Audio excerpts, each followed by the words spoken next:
Good afternoon, all. Welcome to the lecture of number 3.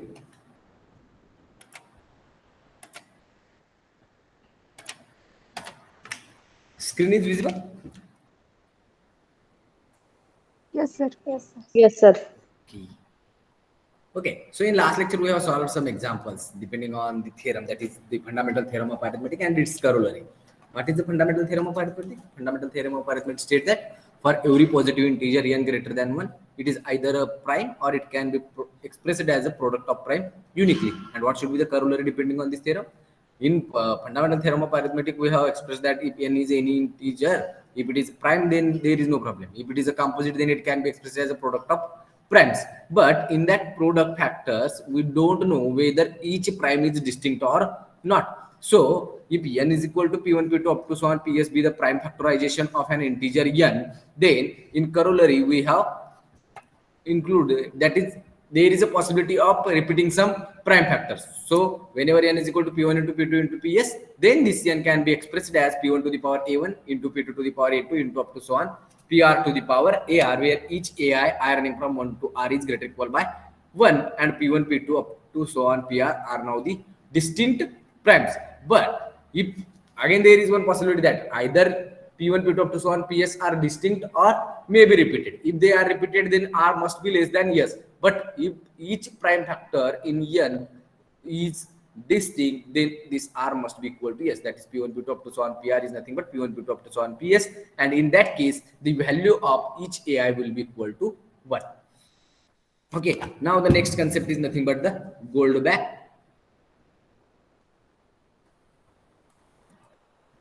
conjecture.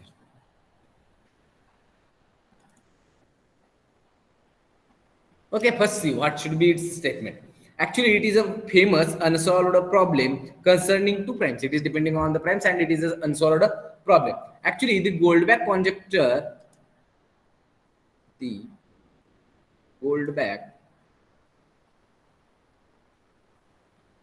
conjecture is that every even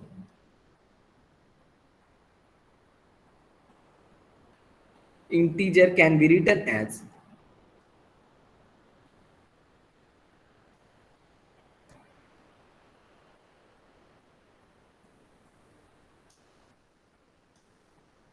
sum of two integers, sum of two integers or two numbers which are either the prime numbers or it must be equal to 1. Okay, so what is the Goldbach conjecture? It says that every even integer can be written as the sum of two numbers which are either prime or 1. That one is nothing but the Goldbach conjecture. Let us see. What should be the first prime number? 2. 2 is a first prime number and it can be written as 1 plus 1. So 2 can be written as a sum of two numbers which are 1.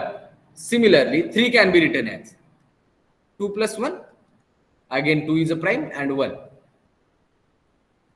Sorry, as Goldbach conjecture is for only even integer. So next in even integer will be 4.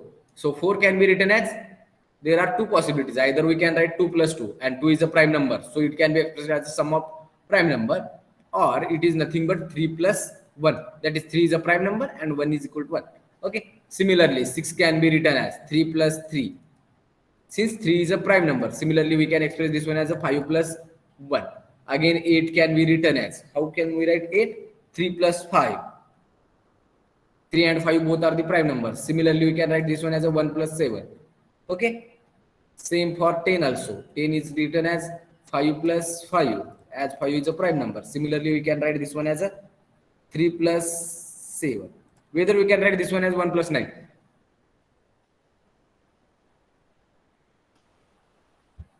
Yes, 1 plus 9 लिहू शकतो का? No, sir. Why? 9 is not. As Not 9 is prime. not a prime number, then we can't express 10 as a 1 plus 9. Since it contradicts to the definition of or statement of called back conjecture. Okay, so this one is nothing but the called back conjecture. Now the next concept is nothing but sieve of Eratosthenes.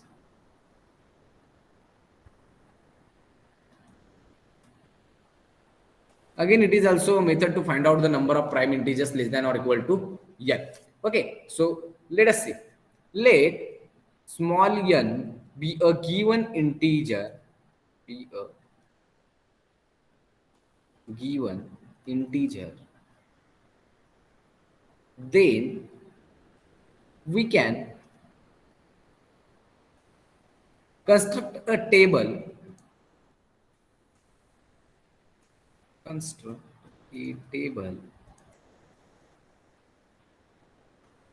of primes. Actually, first we will write all the integers from 1 to n and then find out and then we can find out the number of integers less than or equal to n. So construct a table of prime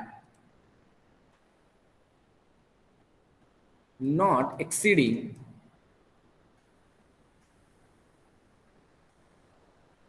n. It means you have to find out the number of primes less than or equal to n by a method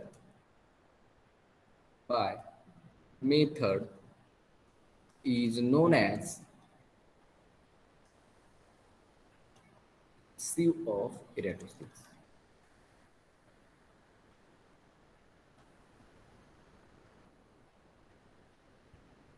Okay, so what is a sieve of Eratosthenes? It is a method to find out the number of primes less than or equal to n. Now we will see its procedure by taking some n is equal to 100. Okay, so let us suppose that n is nothing but 100. As n is equal to 100, then we have to write down all the integers from 1 to 100. Let us write. Okay, 1, 2, 3. Sorry. 1, 2.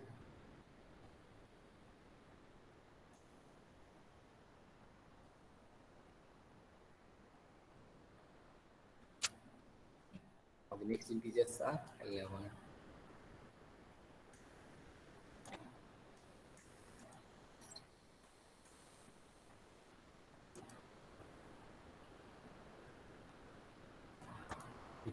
Twenty-three, 24, 25, 26, 27, 28, 29,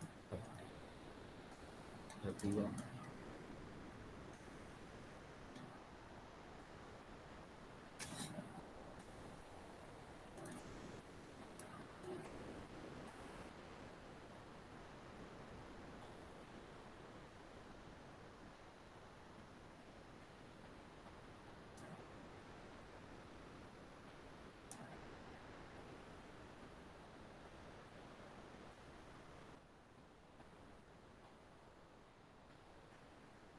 Three, 54, 56, 57, 59 and 60. Similarly, 61, 62, 63, 64, 65, 66, 67, 68, 69, 70, 72, 73, 77, 78, 79, 80, 81, 83.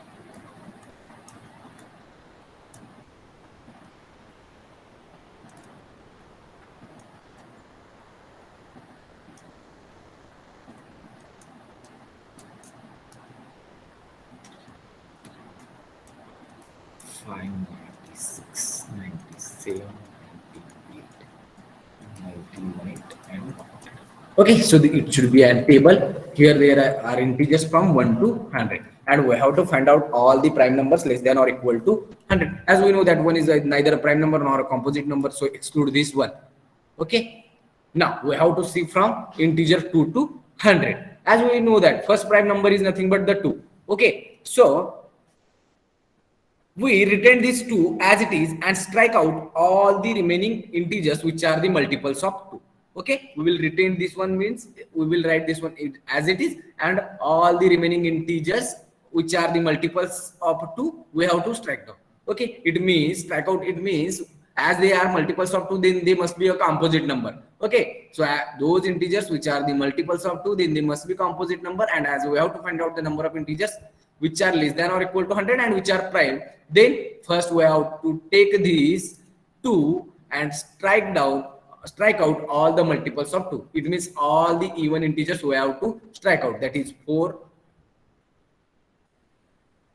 6, 8, 10, 20, 30, 40, 50, 60, 70, 80, 90, 100.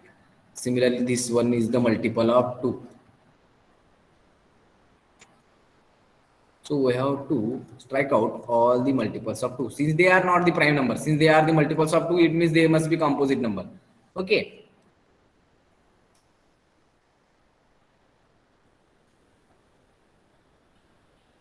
Now, these are the remaining integers are the integers which are not divisible by 2. It means they are not the multiples of 2. So what should be the first prime number? 2 is the first prime number. After 2, 3 is the next prime number. So again, we will retain this 2, 3 as it is and strike out all the multiples of that 3 also. So what are the multiples of 3? 6. 6 is already we have strike out. Next one is nothing but 9. Next one 12. 12 we have already strike down. Similarly 15. 18 is already we have done. 21. Next will be 24. After that 27. 27 then 30. 30 33. Next 36. 36 after that 39. Next one is nothing but 42. After that 45. 48. 51. 54. 57. 60. 63. 66 already we have done. 69. 72, 75, 78, 81, 84, 87, 90, 93, 96 and 99. So these are the integers which are the multiples of 3. Now after 3, 5 is the next prime number. So again we have to retain this 5 as it is and we have to strike down all the multiples of 5. What are the multiples of 5? Multiples of 5 have always the last digit is either a 5 or it is 0, and we have already strike out all the multiples of 5 having last digit will be 0, since they are also the multiples of 2. Now the next integers which are the multiples of 5 is nothing but this one is this common, that is all the integers which are below the 5. So we have to strike out all these integers. Okay. Now, after that, after 5, next prime number is nothing but the 7. Again, we have to retain this 7 as it is and we have to again strike out all the multiples of 7. 7 into 7, 7 into 2, 14, already we have done. 7 into 3, 21. 7 into 4, 28. 7 into 5, 35. 7 into 6, 42. 7 into 7, 49. Sorry. 49. What should be the next integer? Which is 56. 56 we have already done. What should be the next integer? 63. 63 we have again already done. 70 we have done. 77. After that 84. 84 then 91. And after that 98 and 98 we have already done. Okay. Now 9 is not a prime number. So what should be the next prime number, which is 11?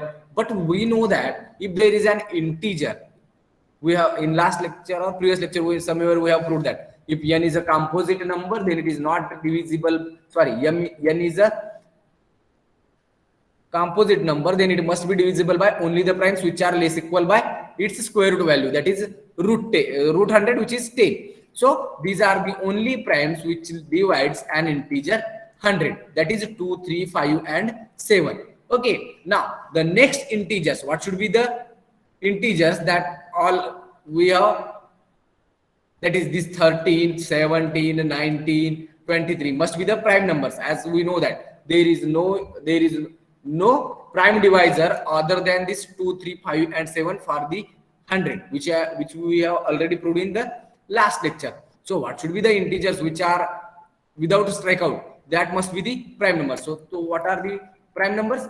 first we have to take this 2, 3, 5, 7. Since these are the prime numbers which are less than root 100, that is 10. So 2, 3, 5, 7 are the prime numbers, and all the remaining integers are also the prime numbers. So how many prime numbers are there? That is 2, 3, 5, 7, 13, 17, 19, 23, 29, 31, 37, 41, 43, 47, 53, 59, 61, 67, 71, 73, 79, 83, 89, and 97.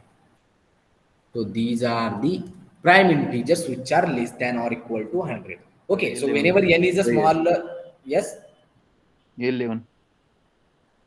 sorry, here there is one more integer which is nothing but the 11. Okay, so these are the integers which are less than or equal to 100, and these are the prime numbers. Okay, this CO of Eratosthenes method we can use whenever n is a smallest finite number. If it is equal to n is equal to some 1 lakh or that one. Okay, so in that case we can't use this method, since whenever n is a large number, then it is difficult to construct its table. Okay, so whenever n is a smaller finite number, then we can use the CO of Eratosthenes method to find out the primes which lies between 1 to that n. Okay, यामध्ये कोणाला काय doubt?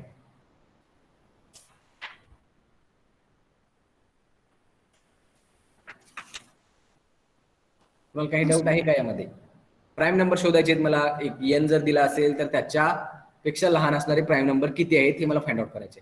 हा finite number smaller number असेल तर ही method useful आहे. If suppose n is so large, okay, so it must suppose it is greater than some 10,000, then in that case we can't find out its table, since it is difficult to construct its table. Okay, so there is one method, that is Euler's phi function, that will be useful to find out the number of primes less than or equal to n. We will see that later on. First tell me whether there is any difficulty in this method, that is the operator of things. Yes, कोणाला काही doubt असतील तर विचारू शकता. जर नसतील तर ठीक आहे.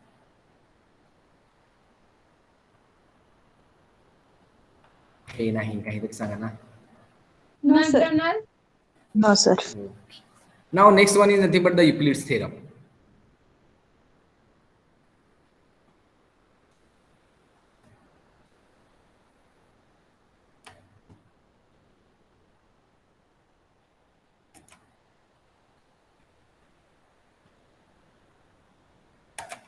What should be its statement? Let's see. There are infinite number of primes.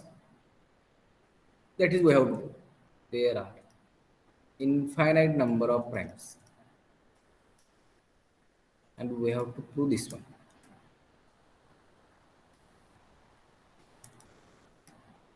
Okay, so see the proof. As here we have to prove that there are infinite number of primes. Here we will assume the contradiction that there are only finite number of primes. Assume the contradiction that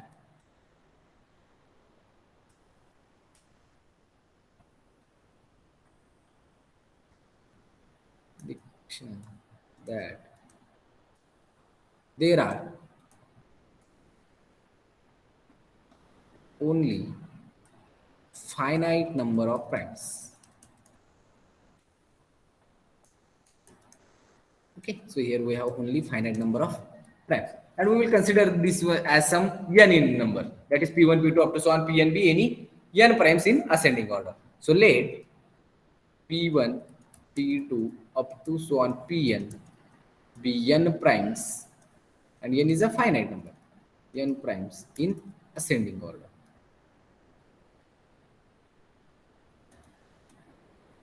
Okay, now there is one integer. We will construct one integer n from this n primes, that is n is nothing but p1 into p2 into up to so on pn plus 1. Obviously this n is not divisible by this any p1, p2 up to so on pn, since all the prime p1 p2 up to so on pn are all the primes, then it has only two divisors, that is either that element itself or one. So here we have taken n is nothing but p1 into p2 into up to so on pn plus 1, and obviously this n is greater than pn also. Obviously n is greater than the last prime number pn, since as n is nothing but the product of all those primes plus 1. So whatever will be the value of n, it must be greater than pn also. Okay, so if n is a prime, then it shows that there exists a prime greater than pn. Now there are two possibilities for this n. Either this n is a prime number or it is a composite number. So if n is prime, then it must be different than all these primes p1 p2 up to so on pn, since already we have taken n primes p1 p2 up to so on pn, and n is nothing but the product of all those primes plus 1. As it is greater than pn and it is a prime, then it must be different from this all these primes p1 p2 up to so on pn. So if n is a prime, then it must be different from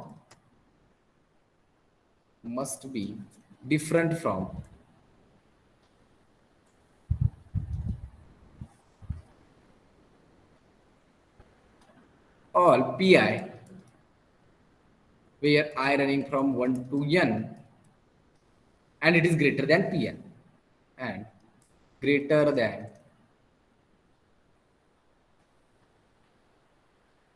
but this will be the contradiction to our supposition, that is we have here there is assumption that we have only n number of primes, but here there is a possibility that n is a, if n is a prime number, then there is one more prime number. So in that case our supposition will be wrong.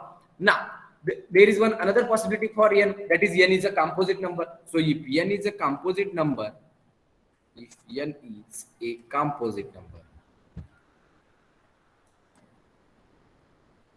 okay, now this integer n is not divisible by any prime p1 p2 up to so on pn. Okay, but n is a composite number. As n is a composite number, then it must have a prime divisor, since there is one theorem: if n is a composite number, then its smallest divisor must be an prime number. So n is not divisible by any prime, or sorry, any prime among these n prime, that is p1 p2 up to so on pn. But by the definition of composite and that result, n must has one positive divisor, and which is a smallest positive divisor, which must be prime number. Okay, so here there is one another prime which divides n. Okay,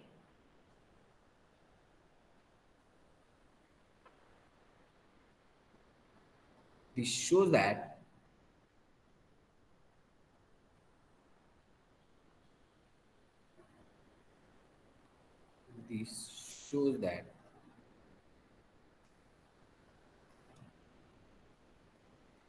if n is composite,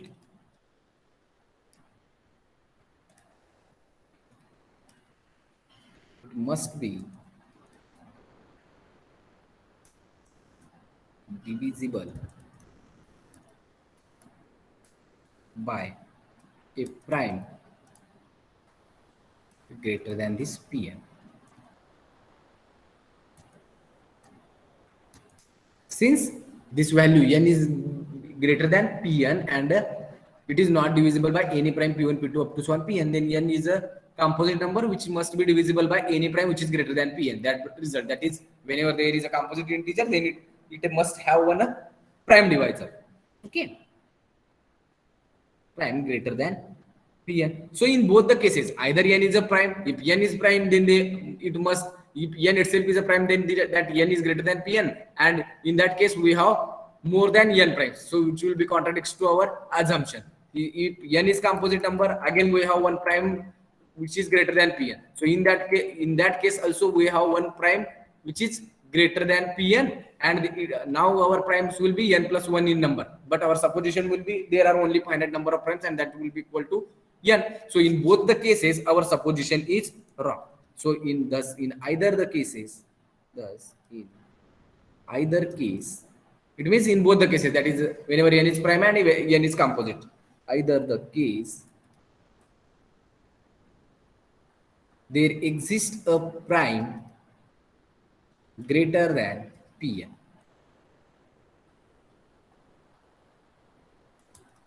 and this will be contradicts to our supposition.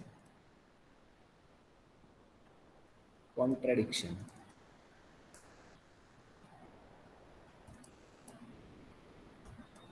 To our supposition or our assumption.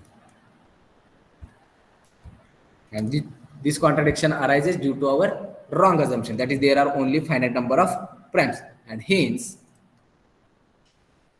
there are infinite number of primes.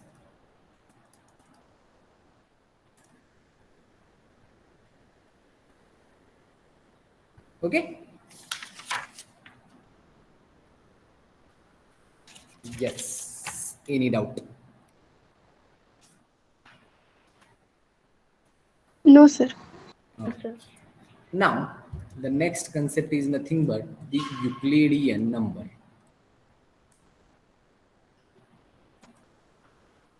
So, what is the Euclidean number? Let's see.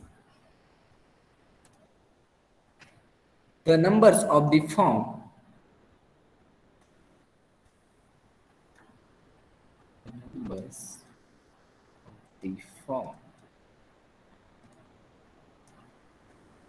p hash plus 1 are called Euclidean number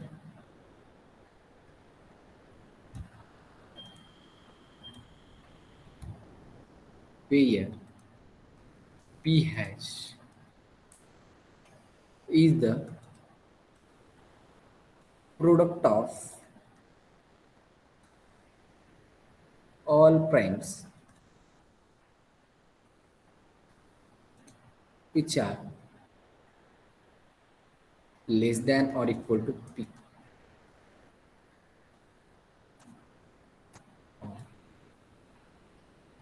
Equal to prime p. Since here, as here we have used the p, then that one must be a prime number. Okay, so what is the Euclidean number? It is of the form p hash plus 1, and it is called Euclidean number where p hash is nothing but the product of all the primes which are less than or equal to p. Okay, for example, if p is equal to 2, p is equal to 2, which implies what should be the Euclidean number, which is p hash plus 1. But p hash is nothing but it is a product of all the primes which are less than or equal to 2. But there is no prime which is strictly less than 2. So it is nothing but 2 plus 1, and which is equal to 3. So whenever p is equal to 3. So what is p hash plus 1? Which implies p hash plus 1. P hash is nothing but the product of all the primes. Product of all the primes less than or equal to 3, which is nothing but 2 into 3 plus 1, which is 7. Whenever p is equal to 4, sorry, p is a prime, then next prime will be 5. So which implies p hash plus 1, which is equal to 5 hash plus 1, which is nothing but 2 into 3 into 5 plus 1, which is equal to 31. Similarly, p is equal to 7. What should be the p hash plus 1? That is Euclidean number. 2 into 3 into 5 into 7 plus 1. What should be the value?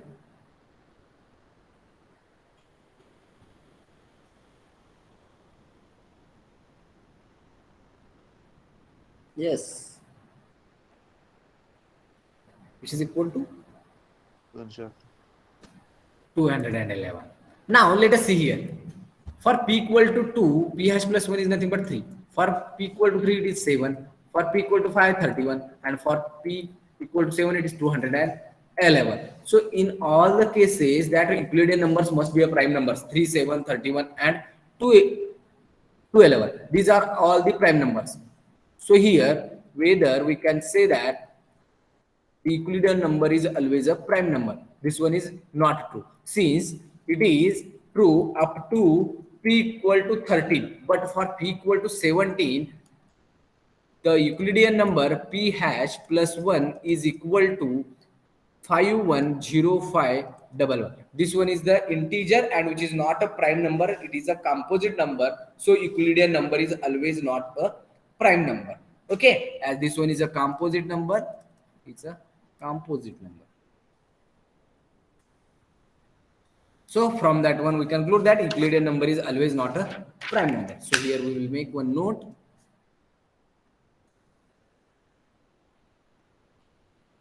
All the number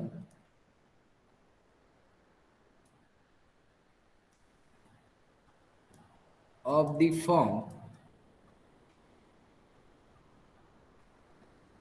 p hash plus 1 need not be prime.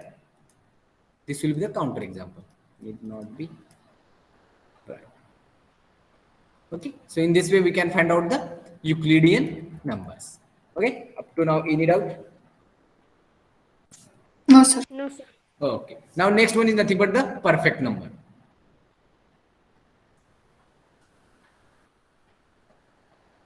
Perfect number. A positive integer n, a positive integer small n is said to be perfect,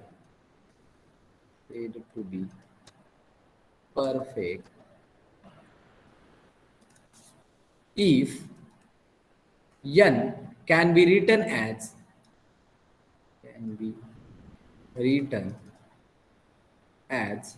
sum of all its positive divisor,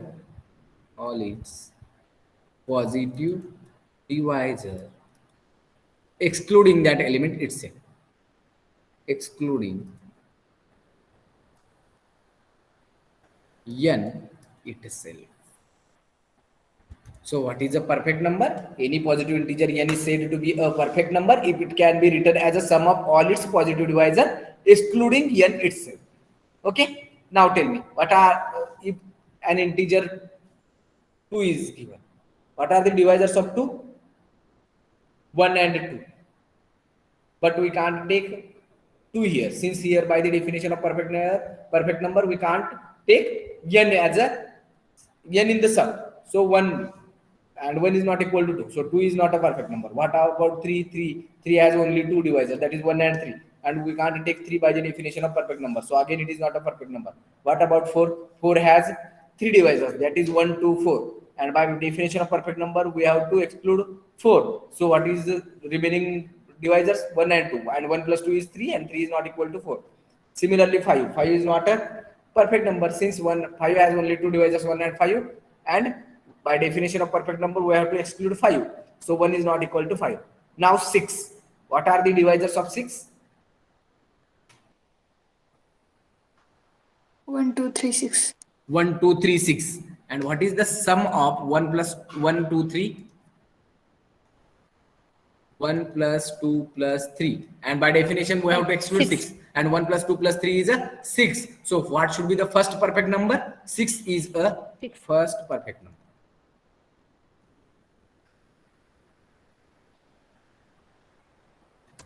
Okay. Now, is there any perfect number other than 6?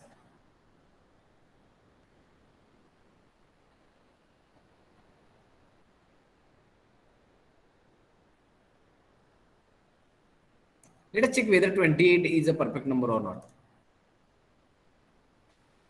What are the divisors of 28? 1. As it is composite, then 2 must divide this one. Whether 3 divides 28? No. What about 4? Yes, sir. As 4 divides, then 7 must divide. Since 4 into 7 will be 28. Okay. So 1, 2, 4, 7. What should be the next integer which divides 28? 14. 14. And next integer which divides 28 will be 28 itself. And by definition of perfect number, we have to exclude that 28. Let us check whether the sum of these integers 1, 2, 4, 7 and 14 will be equal to 28. 14 plus 7, 21. 21 plus 4, 25 plus 2, 27 plus 1, 28. Okay. So next perfect number is nothing but 28. Okay. Now there is one result. If Pn is the nth prime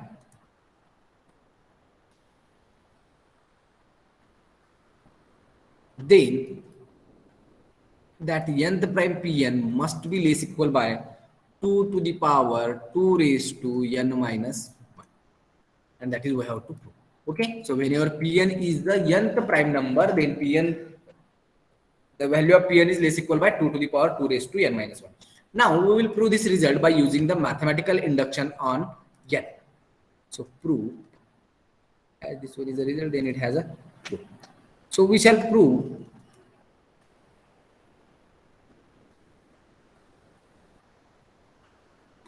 this theorem by induction on n. Induction on n. So for first case, for n equal to 1. Sorry. Pn, what should be the first prime number?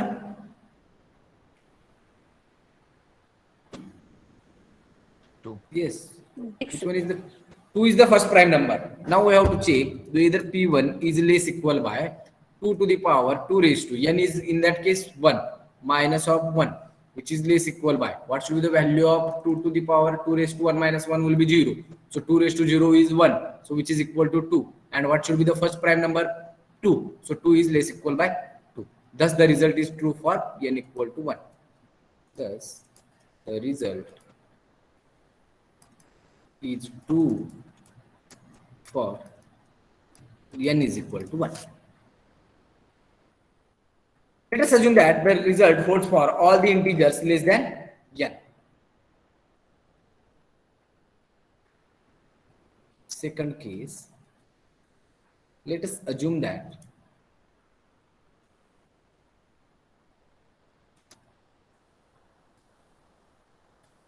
the result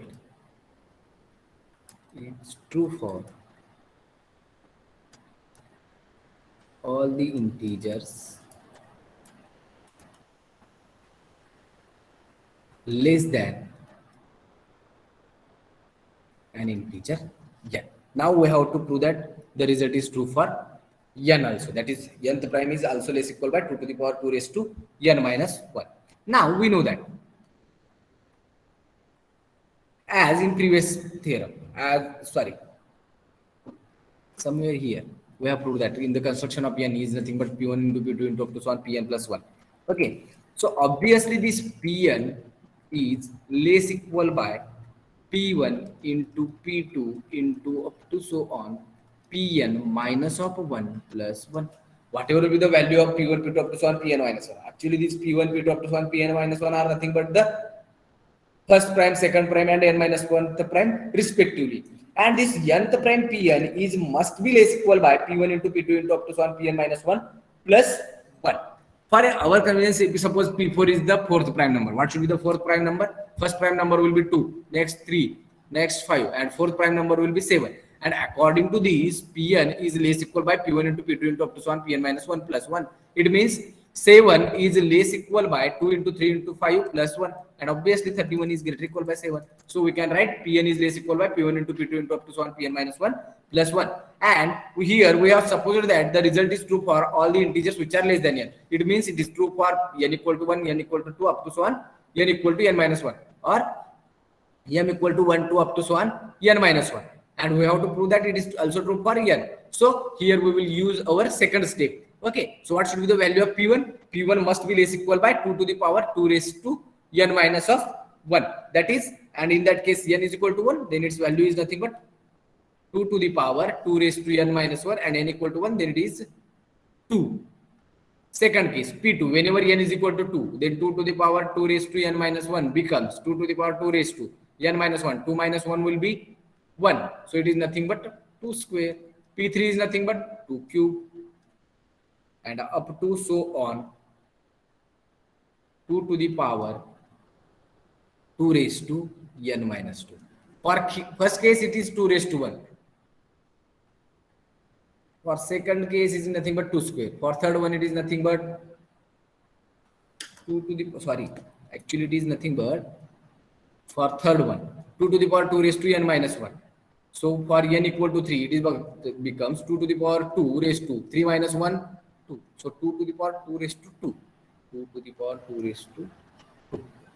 For third case, it is nothing but 2 to the power 2 raised to 2. For this case, it is nothing but 2 to the power 2 raised to 0, 2 to the power 2 raised to 1, 2 to the power 2 raised to 2 for third one. So what should be n minus 1?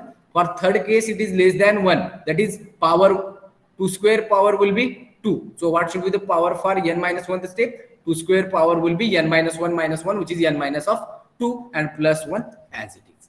As we know that there is m to the power n plus m to the power r is nothing but, sorry, m to the power n into m to the power r is nothing but m to the power n plus of r. As these are the all the powers of 2, then we can write this one as 2 to the power 2 raised to 0 plus 2 raised to 1 plus 2 square plus up to so on 2 to the power n minus of 2 plus this one as it is. Okay. As we know that geometric series.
Screen is visible?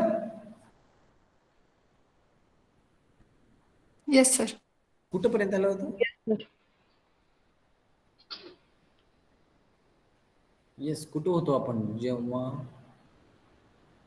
Network गेला तेव्हा कुठपर्यंत आलो होतो? We know that खाली sir. This one, as we know that Pn is less equal by P1 into P2 into up to so on Pn minus 1 plus 1.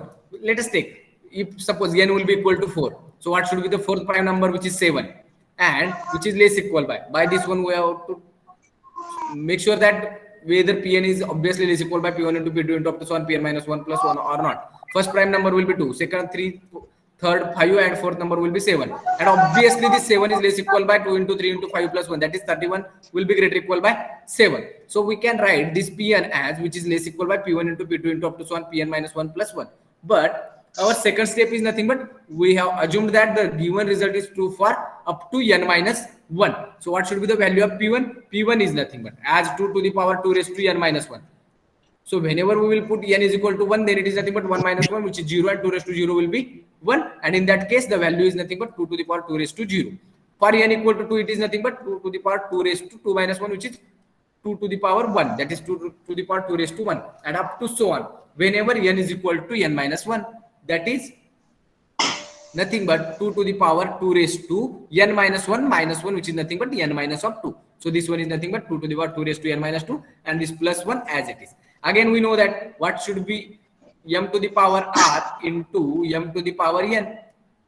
M to the power n into m raised to r is nothing but m raised to n plus r. So just use that result. So 2 raised to 0 into 2 raised to 2 raised to 1 into 2 raised to 2 square is nothing but 2 to the power 2 raised to 0 is 1. 1 plus 2 square plus 2 cube plus up to so on 2 to the power n minus 2 and plus 1 as it is. Again, we know that the geometric series. What should be the geometric series of finite terms? If there are finite terms, a plus ar square plus up to so on a to the power r raised to n, then its sum is equal to a into r to the power n plus 1 minus 1 divided by r minus 1, where a is nothing but the first term of the given series and this r is nothing but the common difference. Okay, so we have to use that one. So 2 to the power a, first term will be our 1. What should be the value of r? The common difference will be 2. So 2 to the power n plus 1, whatever will be the n, just we have to sum 1 there. So here n minus 2 plus 1, n minus 1 minus 1 as it is divided by r minus 1, that is 2 minus of 1. This 2 minus 1, 1. So here it is nothing but 2 to the power n minus 1 minus of 1. 2 to the power n minus 1 minus 1 and this plus 1 as it is. So what should we have? Pn is less equal by 2 to the power 2 raised to n minus 1 minus of 1 plus 1. But we have to show that Pn is less equal by 2 to the power 2 raised to n minus of 1. But we know that 1 is always less equal by 2 to the power 2 raised to n minus 1 minus of 1 for all n. Okay? That is, whenever n is equal to 1, then it is nothing but 2 to the power 2 raised to, yes, what should be its value? 1 is minus 1, 0. 2 raised to 0 is 1. 1 minus 1 is again 0. So 2 raised to 0 is 1. So 1 is less equal by 1 in that case. Whenever n is equal to 2. N is equal to 2, then it becomes 2 minus 1, 2. Sorry, 2 minus 1, 1. So 2 minus 1 is nothing but 1. So 1 is less equal by 2 and up to so on. So 1 is always less equal by 2 to the power 2 raised to n minus 1 minus of 1. So in that case, Pn is less equal by 2 to the power 2 raised to n minus 1. And this plus 1 is less equal by this one. So whenever we replace this 1 by this one, then the inequality will be as it is. 2 to the power 2 raised to n minus 1 minus of 1. So it is nothing but 2 to the power 2 raised to n minus 1 minus of 1 plus 2 to the power 2 raised to n minus 1 minus 1. So it is nothing but 2 times 2 to the power 2 raised to n minus 1 minus of 1. But again we have to use m to the power r plus m to the power n is nothing but m to the power n plus r. So it is nothing but 2 to the power 2 raised to n minus 1 minus of 1 plus this 1. And this plus 1 minus 1 get cancelled, which is less equal by 2 to the power 2 raised to n minus 1, which implies Pn is less equal by 2 to the power 2 raised to n minus 1. So that is we have to prove. Thus the result is true for n also. Thus the result is true for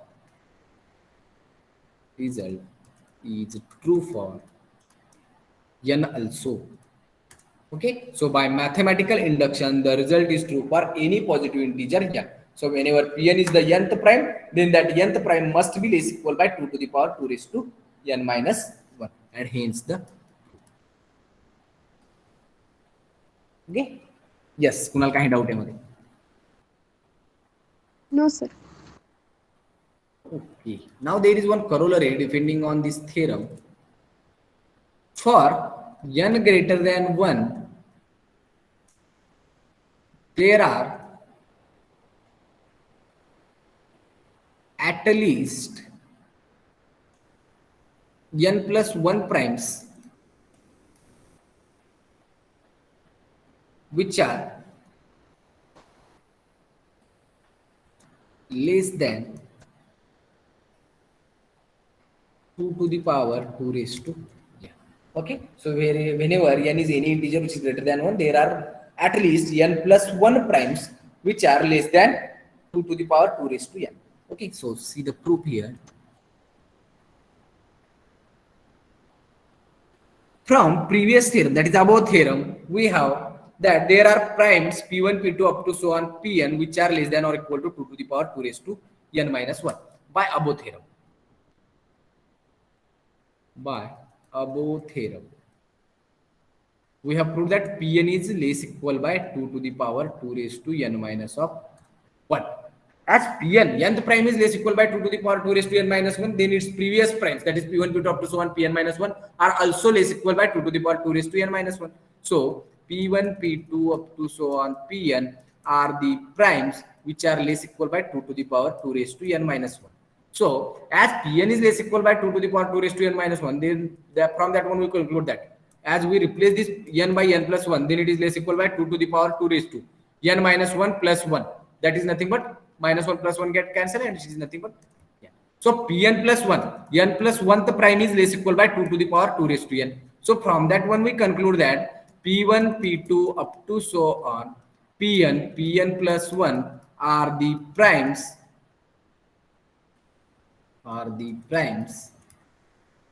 which are less than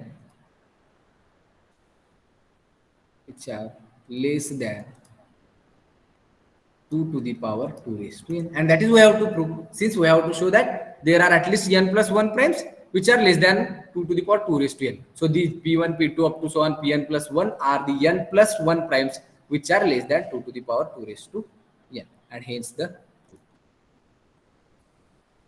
okay. Yes, Kunal काही doubt आहे मध्ये? No, sir. Oh. No, sir. Next, there is one example. If P and Q are twin primes. What are the twin primes? Twin prime कशाला म्हणतो?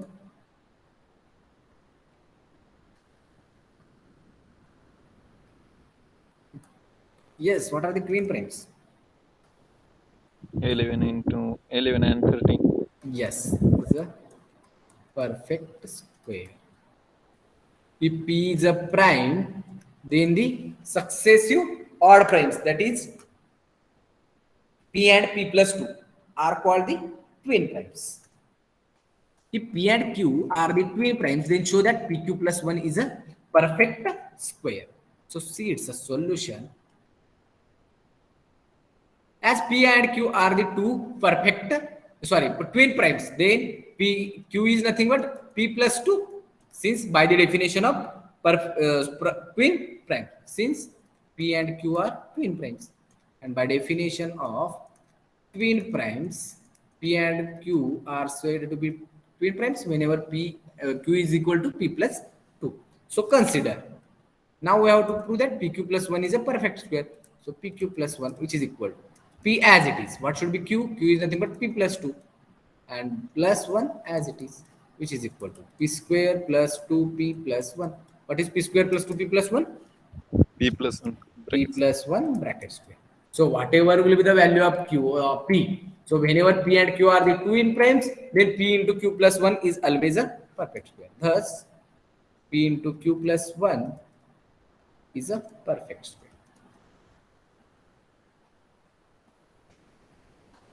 Okay, so whenever there are two twin primes, then the product of that two twin primes plus 1 is always a perfect square.